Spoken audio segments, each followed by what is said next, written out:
Halo semuanya, kembali lagi bersama Bapak dalam kegiatan belajar dari rumah. Hari ini kita akan belajar muatan pelajaran bahasa Indonesia mengenai surat undangan. Baik, tanpa menunggu lama lagi, mari kita mulai. Bapak yakin kalian semua sudah tahu dan pernah melihat bentuk dari surat undangan ya. Nah, surat undangan ini dipergunakan untuk meminta kesediaan seseorang untuk hadir di dalam suatu acara ya, atau singkatnya untuk mengundang seseorang. Secara umum, surat undangan ini ada 3 jenis. Ada surat undangan resmi, ada surat undangan setengah resmi, ada surat undangan tidak resmi. Nah, kita akan bahas satu persatu mulai dari surat undangan resmi. Surat undangan resmi adalah surat undangan yang mengatasnamakan sebuah instansi atau organisasi. Biasanya digunakan untuk keperluan kedinasan ya. Bagian-bagian surat undangan resmi pada umumnya seperti berikut. Yang pertama diawali dengan bagian kepala surat atau biasa disebut juga kop surat. Nah, kop surat ini terdiri dari nama organisasi yang membuat surat, lalu lokasi atau tempat organisasi tersebut, ini ya, ini kontak yang dapat dihubungi, lalu di sebelah sini ada logo atau lambang dari organisasi tersebut. Lalu setelah kepala surat, setelah kop surat atau kepala surat, ada tempat dan tanggal pembuatan surat. Di sini kita bisa lihat ya. Setelah itu ada nama dan alamat tujuan. Di sini kita bisa lihat ditujukan kepada Agus Firmansyah, Desa Maju Jaya, RT 1 RW 1. Setelah itu ada pembuka surat. Ini ya, dengan hormat. Setelah pembuka ada isi surat. Isi surat dari sini sampai sini. Dengan ini kami mengharapkan dan seterusnya sampai sini. Lalu ada penutup surat. Bagian sini sampai sini ya. Demikian surat ini kami sampaikan dan seterusnya. Lalu terakhir ada pembuat surat. Nah, di sini kita bisa lihat dibuat oleh Ketua Karang Taruna Desa Maju Jaya, Nanda Saputra. Nama pembuatnya ya. Nama Ketua Karang Tarunanya Nanda Saputra. Harusnya di sini ada tanda tangan ya. Nah, dalam membuat surat undangan resmi, yang harus kalian perhatikan adalah menggunakan huruf kapital serta tanda baca yang tepat, atau dengan kata lain adalah menggunakan ejaan yang tepat. Ini sudah Bapak jelaskan di video bahasa Indonesia yang terakhir ya. Kalau kalian tonton video PPKN yang kemarin, itu ada link menuju ke video bahasa Indonesia mengenai ini ya, mengenai ejaan ya. Nah, kalau kalian sudah tonton, Bapak yakin kalian sudah paham. Nah, kalian bisa lihat ya, yang menggunakan huruf kapital ini tidak sembarangan ya. Ada nama bulan, lalu nama tempat, ini nama orang, ada nama orang ya. Lalu ini Bapak belum jelaskan ya, singkatan juga harus menggunakan huruf kapital. Singkatan RT RW, ini nama tempat, menggunakan huruf kapital ya. Awal kalimat juga menggunakan huruf kapital. Ini singkatan. Lalu setelah tanda titik 2, ini ya titik 2 ya. Ini kan lanjutan dari atas. Nah, setelah tanda titik 2, ini tidak menggunakan huruf kapital. Jadi, tetap pakai huruf kecil karena dia sifatnya lanjutan. Hari, tempat, waktu, ini tidak menggunakan huruf kapital. Nah, ini Jumat dan Agustus, karena nama hari dan nama bulan, itu harus menggunakan huruf kapital ya. Nama hari, nama bulan, itu menggunakan huruf kapital. Lalu ini nama tempat. Nama tempat yang spesifik ya, Balai Desa Maju Jaya, menggunakan huruf kapital. Kalau tidak spesifik maka menggunakan huruf kecil biasa saja. Kalau misalnya hanya tulisan Balai Desa, tidak spesifik balai desa yang mana begitu ya, maka B dan D-nya ini huruf kecil saja. Tapi kalau spesifik seperti ini maka menggunakan huruf kapital. Lalu ini waktu WIB singkatan ya. Kalau singkatan menggunakan huruf kapital, ini huruf kecil biasa. Lalu ini setelah tanda titik, jangan lupa menggunakan huruf kapital. Oh, satu lagi, kata sapaan. Karena ini mengacu kepada Agus Firmansyah ya, Bapak Agus Firmansyah, maka B-nya ini menggunakan huruf kapital juga, karena merupakan kata sapaan. Seperti itu. Itu yang harus kalian perhatikan. Jadi tidak menulisnya asal-asalan begitu ya. Menggunakan ejaan yang baik dan benar. Ini nama pembuatnya juga menggunakan huruf kapital ya. Nama tempat. Lalu ini jabatannya ya. Kurang lebih seperti ini. Dapat dimengerti ya. Selanjutnya, surat undangan setengah resmi adalah undangan yang mengatasnamakan perorangan yang ditujukan ke perorangan maupun instansi atau organisasi.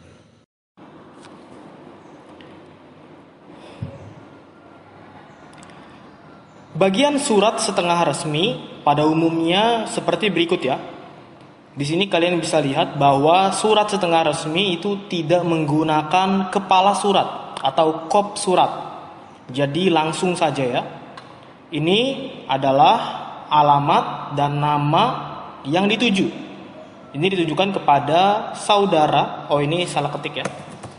Saudara Gusti di Komplek Merak Blok P nomor 3. Ini sebenarnya kurang lebih mirip dengan surat resmi ya. Bedanya hanya tidak ada kepala suratnya saja, tidak ada kop suratnya.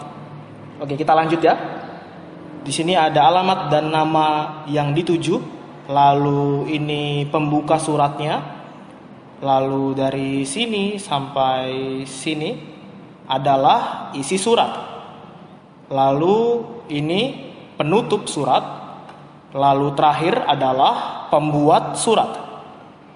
Sama seperti dengan surat resmi, kalian juga harus memperhatikan ejaan yang digunakan, seperti penggunaan huruf kapital dan tanda baca. Lalu yang terakhir adalah surat undangan tidak resmi. Surat undangan tidak resmi adalah surat undangan yang mengatasnamakan perorangan dan ditujukan ke perorangan juga. Bagian-bagian surat undangan tidak resmi bisa kita lihat pada contoh berikut ya. Di sini ada surat undangan ulang tahun.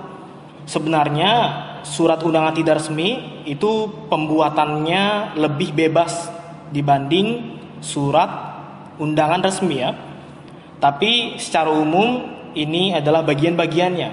Pertama adalah nama dan alamat yang dituju. Di sini ya, ditujukan kepada syarah. Bisa ditambahkan tempatnya yang spesifik di sini, atau jika tempatnya dekat dengan tempat kalian, misalnya satu komplek begitu ya, kalian bisa buat seperti ini, karena langsung ditujukan ke orangnya ya. Lalu setelah itu ada pembuka surat, ini ya. Lalu setelah pembuka surat ada isi surat, dan di bawahnya ada penutup surat. Terakhir adalah pembuat surat. Pembuat suratnya adalah Saiful ya. Nah, seperti yang tadi Bapak bilang, walaupun pembuatan surat tidak resmi itu lebih bebas dibanding surat resmi, tetapi alangkah lebih baiknya jika kalian tetap memperhatikan kaidah-kaidah atau aturan-aturan yang berlaku ya. Jadi suratnya lebih enak dan lebih mudah untuk dibaca. Seperti itu. Itu tadi penjelasan mengenai jenis-jenis surat dan bagian-bagiannya. Nah, sekarang Bapak ingin menjelaskan bagaimana cara membuat surat undangan resmi berdasarkan situasi yang sudah ditentukan ya. Ini juga menjadi contoh dari latihan hari ini. Jadi perhatikan dengan baik ya. Di sini sudah ada situasi yang harus kita ikuti ya. Nah, kalian sebagai ketua Yayasan Sinar Harapan ingin mengundang Wawan Kurniawan, Kepala Desa Sukamaju, untuk hadir dalam acara Hari Jadi Yayasan Sinar Harapan. Buatlah surat undangan resminya. Catatan, kalian bebas menentukan hari, tempat, waktu, dan hal lain yang tidak ditentukan di atas. Jadi, selain hal yang ditentukan di sini, kalian bebas untuk menentukan ya. Nah, mari kita buat surat undangan resmi berdasarkan situasi ini. Bapak sudah buat di sini ya. Yang pertama yang harus kita buat adalah kepala surat atau kop surat. Seperti yang sebelumnya Bapak jelaskan ya, kop surat ini terdiri dari nama instansinya atau nama organisasinya, yaitu Yayasan Sinar Harapan ya. Di sini kalian bisa lihat ya, Yayasan Sinar Harapan. Berarti instansinya atau organisasinya adalah Sinar Harapan. Kita tulis di sini. Lalu karena alamat dan nomor teleponnya tidak ditentukan, maka kita bisa buat sendiri ya, bebas ya, sekreatif kalian. Di sini Bapak buat seperti ini. Nah, lalu logo atau lambangnya juga tidak ditentukan ya. Jadi kalian juga bebas untuk menentukan. Kalian bisa gambar saja yang sederhana, yang simple ya. Yang penting ada gambarnya, tidak perlu bagus-bagus. Bapak tidak menilai gambar logo kalian. Yang Bapak nilai adalah surat resminya secara keseluruhan. Ingat, ini hanya contoh ya. Kalian bisa berkreasi sekreatif kalian. Ini adalah bagian kepala surat. Selanjutnya yang harus kita buat adalah tempat dan tanggal surat. Karena ini juga tidak ditentukan ya. Tempat dan tanggalnya tidak ditentukan, kalian bisa lihat. Maka Bapak buat sendiri. Ini Bapak cantumkan tanggal hari ini ya, supaya mudah. Kalian bebas untuk menentukan ya. Selanjutnya yang harus kita buat di bagian sini adalah nama dan alamat tujuan. Nah, kalau ini kan ditentukan ya, ditujukannya kepada Wawan Kurniawan, Kepala Desa Sukamaju. Maka kita tulis sesuai dengan situasi yang ada, seperti yang tadi ada di tulisan tersebut, kepada Wawan Kurniawan, Kepala Desa Sukamaju. Nah, alamatnya tidak ditentukan ya. Alamat Bapak Kurniawan ini kan tidak ditentukan. Maka kita tentukan sendiri saja ya. Ini Bapak tentukan sendiri, Bapak tulis seperti ini. Kalian bisa bebas tentukan alamatnya sendiri ya. Ini hanya contoh saja. Lalu yang selanjutnya ini pembuka surat. Pembuka surat resmi itu dengan hormat ya. Kalian bisa ikuti saja seperti ini. Lalu isi suratnya. Nah, isi suratnya ini juga ditentukan ya. Di sini kalian bisa lihat. Untuk hadir dalam acara Hari Jadi Yayasan Sinar Harapan, maka kita tulis seperti ini. Dengan ini kami mengundang Bapak, karena yang diundang Bapak Kurniawan ya, untuk hadir dalam acara Hari Jadi Yayasan Sinar Harapan. Sesuai ya, sesuai dengan yang ada di sini. Acara Hari Jadi Yayasan Sinar Harapan. Acara Hari Jadi Yayasan Sinar Harapan ya, yang akan dilaksanakan pada, nah, karena hari, tempat, dan waktunya tidak ditentukan, maka kita tentukan sendiri ya. Ini Bapak acak saja, menentukan tanggalnya, tempatnya juga waktunya. Kalian juga bisa bebas menentukan itu ya. Nah, itu untuk isi surat. Nah, selanjutnya penutup surat. Nah, penutup surat bisa kalian buat seperti ini. Lalu bagian yang terakhir adalah pembuat surat. Nah, pembuat surat ini sesuai dengan posisi kalian. Posisi kalian di sini kan sebagai ketua yayasan. Maka kalian tulis di sini ketua yayasan. Lalu tulis nama kalian sendiri di sini. Di sini Bapak tulis nama Bapak Heri Suwandi. Nah, nanti kalian tanda tangan di sini ya. Maka surat resminya sudah selesai. Gampang ya? Yang tadi Bapak jelaskan itu hanya contoh saja ya. Nah, situasi yang harus kalian ikuti adalah situasi yang Bapak dan Ibu kirimkan ke grup masing-masing. Jadi jangan ikuti situasi yang tadi kita jadikan contoh ya. Karena itu situasinya berbeda. Kalian tinggal sesuaikan saja. Nah, lalu karena kalian buatnya di kertas HVS kan. Nah, kalian pastikan sebelum mengirim ke Bapak dan ke Bu Gebi, kalian pastikan dulu foto yang dikirimkan itu terlihat jelas. Jadi sebelum kalian kirim, coba kalian zoom dulu ya.